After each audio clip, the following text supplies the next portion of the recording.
सोचें, एक ऐसा मुल्क जहां सड़क पर गिरा हुआ बटुआ भी मालिक तक वापस पहुंच जाता है, जहां ट्रेन 1 मिनट लेट हो जाए तो पूरा निज़ाम शर्मिंदा हो जाता है, और जहां एटम बम से तबाह होने के बाद भी कौम ने हार मानने के बजाय दुनिया को पीछे छोड़ दिया। सवाल ये है कि जापान आखिर इतना मजबूत कैसे बना? वसाइल के बगैर, कुदरती आफात के बावजूद जापान कैसे आगे निकल गया? आज की इस वीडियो में आप जानेंगे जापान की वो कहानी जो किताबों में नहीं मिलती। सोचें, एक ऐसा जजीरा जिसके इर्द गिर्द समंदर हो, ज़मीन कम हो, कुदरती वसाइल ना होने के बराबर हों, बार बार जलजले आए, सुनामी सब कुछ बहा ले जाए, मगर फिर भी वो मुल्क दुनिया की ताकतवर तरीन मईशतों में शामिल हो। यही कहानी है जापान की। जापान का नाम आते ही जहन में टेक्नोलॉजी, डिसिप्लिन, तेज़ रफ्तार ट्रेनें और खामोश मगर मेहनती लोग आते हैं। जापान मशरकी एशिया में वाक़ एक जजीरा मुल्क है जो 4 बड़े और हज़ारों छोटे जजीरों पर मुश्तमिल है। इसका दारुल हुकूमत टोक्यो दुनिया के मसरूफ़ तरीन और महंगे शहरों में शुमार होता है। जापान की आबादी तकरीबन 12 करोड़ से कुछ ज़्यादा है, मगर इसके बावजूद यहाँ नज़्म व ज़ब्त ऐसा है कि हर चीज़ वक्त पर, कतार में और उसूल के मुताबिक होती है।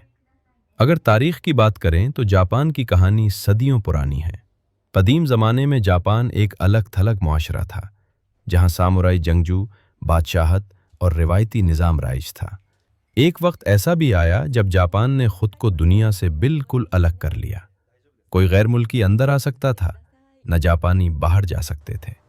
मगर 19वीं सदी में जापान ने यह समझ लिया कि दुनिया के साथ चलना ही बका है। इसी लम्हे से जापान ने इल्म, टेक्नोलॉजी और नज़्म व ज़ब्त को अपनी ताकत बना लिया। दूसरी जंग अज़ीम में जापान को तारीख़ का सबसे बड़ा सदमा बर्दाश्त करना पड़ा, जब हिरोशिमा और नागासाकी पर एटम बम गिराए गए। पूरे शहर राख बन गए, लाखों लोग मारे गए।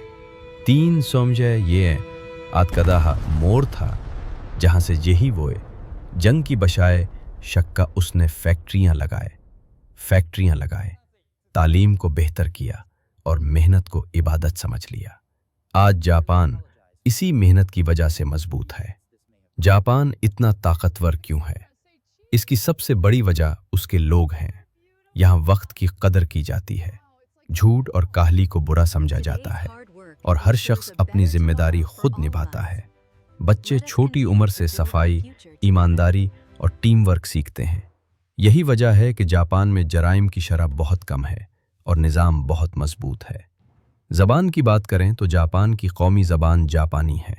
यहाँ अंग्रेज़ी बोलने वाले भी मिल जाते हैं, मगर आम जिंदगी में जापानी ज़बान ही इस्तेमाल होती है।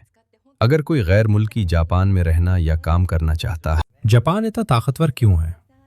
उसकी सबसे बड़ी वजह उसके लोग हैं और निज़ाम बहुत मजबूत है। ज़बान की बात करें तो जापान की कौमी ज़बान जापानी है। यहाँ अंग्रेज़ी बोलने वाले भी मिल जाते हैं, मगर आम जिंदगी में जापानी ज़बान ही इस्तेमाल होती है। अगर कोई गैर मुल्की जापान में रहना या काम करना चाहता है तो जापानी ज़बान सीखना बहुत बड़ा प्लस पॉइंट है।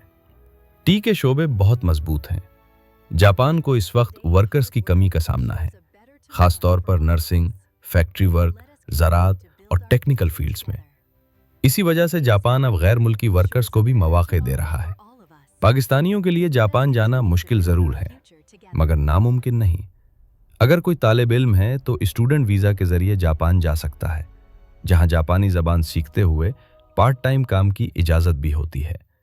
अगर कोई हुनरमंद है तो वर्क वीज़ा के ज़रिए कंपनी से जॉब ऑफ़र लेकर जापान जा सकता है। बिजनेस करने वालों के लिए बिजनेस वीज़ा भी मौजूद है, मगर उसमें सरमाया और मंसूबा मजबूत होना ज़रूरी है। जापान का वीज़ा सिस्टम सख्त है, क्योंकि वो सिर्फ संजीदा और ज़िम्मेदार लोगों को मौका देना चाहते हैं। साफ रिकॉर्ड, मुकम्मल डॉक्यूमेंट्स और वाज़ेह मकसद हो तो जापान जाना मुमकिन हो जाता है।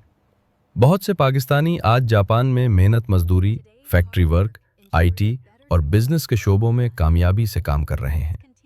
जापान की असल खूबसूरती सिर्फ उसकी इमारतों या टेक्नोलॉजी में नहीं, बल्कि उस सोच में है जो कहती है कि हालात जैसे भी हों, मेहनत और ईमानदारी से सब कुछ बदला जा सकता है। जापान हमें ये सबक देता है کہ وسائل کم ہوں تب بھی قوم اگر متحد، با اخلاق اور محنتی ہو تو دنیا میں مقام بنایا جا سکتا ہے۔ یہی وجہ ہے کہ جاپان صرف ایک ملک نہیں بلکہ ایک مکمل کہانی ہے، صبر، محنت، تباہی سے طاقت بننے کی کہانی۔ جاپان میں صفائی صرف حکومت کی نہیں بلکہ ہر شہری کی ذاتی عادت ہے۔ آپ کو سڑکوں پر کچرا دان کم نظر آئیں گے مگر سڑکیں پھر بھی صاف ہوں گی۔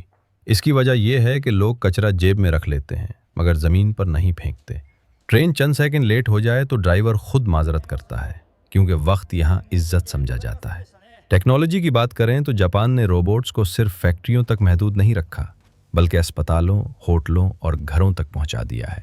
یہاں ایسے روبوٹس ہیں جو بوڑھوں کی دیکھ بھال کرتے ہیں، مہمانوں کا استقبال کرتے ہیں اور یہاں تک کہ کھانا بھی سرو کرتے ہیں۔ مگر اس کے باوجود جاپان نے اپنی روایات کو نہیں چھوڑا۔ جدید عمارتوں کے ساتھ ساتھ صدیوں پرانے مندر اور لکڑی کے گھر آج بھی موجود ہیں۔ جاپان میں تعلیم کو زندگی کی بنیاد سمجھا جاتا ہے۔ یہاں بچوں کو صرف کتابیں نہیں پڑھائی جاتی بلکہ اخلاق، صبر اور خود انحصاری بھی سکھائی جاتی ہے۔ چھوٹے بچے خود اسکول جاتے ہیں، اپنا بیگ خود سنبھالتے ہیں اور اسکول کی صفائی میں بھی حصہ لیتے ہیں۔ اسی وجہ سے جاپانی قوم میں احساس ذمہ داری بہت مضبوط ہے۔ اگر جاپان کے معاشرے کو قریب سے دیکھا جائے تو یہاں عزت کا تصور بہت گہرا ہے۔ کوئی بھی شخص اپنا کام ادھورا چھوڑنا یا دوسروں کو تکلیف دینا اپنی بے عزتی سمجھتا ہے۔ اسی سوچ نے جاپان کو بدعنوانی سے کافی حد تک محفوظ رکھا ہے۔ یہاں رشوت کا تصور تقریباً نہ ہونے کے برابر ہے۔ قدرتی آفات جاپان کی زندگی کا حصہ ہیں۔ زلزلے، آتش فشاں اور سونامی یہاں عام بات ہیں، مگر جاپان نے خوف کی بجائے تیاری کو اپنایا ہے۔ عمارتیں اس طرح بنائی جاتی ہیں کہ زلزلے میں بھی زیادہ نقصان نہ ہو۔ بچوں کو اسکول سے ہی یہ سکھایا جاتا ہے کہ زلزلے کی صورت میں کیا کرنا ہے۔ یہی وجہ ہے کہ نقصان کم سے کم ہوتا ہے۔ جاپان میں غیر ملکیوں کے لیے زندگی شروع میں تھوڑی مشکل لگ سکتی ہے، خاص طور پر زبان اور کلچر کی وجہ سے، مگر جو لوگ قوانین کا احترام کرتے ہیں، محنتی ہوتے ہیں اور خود کو سیکھنے کے لیے تیار رکھتے ہیں، جاپان ان کے لیے مواقع کھول دیتا ہے۔ پاکستانیوں کے لیے سب سے اہم چیز صبر اور مستقل مزاجی ہے۔ کھانے کی بات کریں تو جاپانی کھانا سادہ مگر صحت بخش ہوتا ہے۔ چاول، مچھلی، سبزیاں اور سوپ ان کی روزمرہ غذا کا حصہ ہیں۔ یہی وجہ ہے کہ جاپان میں لوگ لمبی عمر پاتے ہیں۔ جاپان دنیا کے ان ممالک میں شامل ہے جہاں اوسط عمر سب سے زیادہ ہے۔ جاپان ہمیں یہ سکھاتا ہے کہ ترقی صرف پیسے سے نہیں آتی بلکہ سوچ سے آتی ہے۔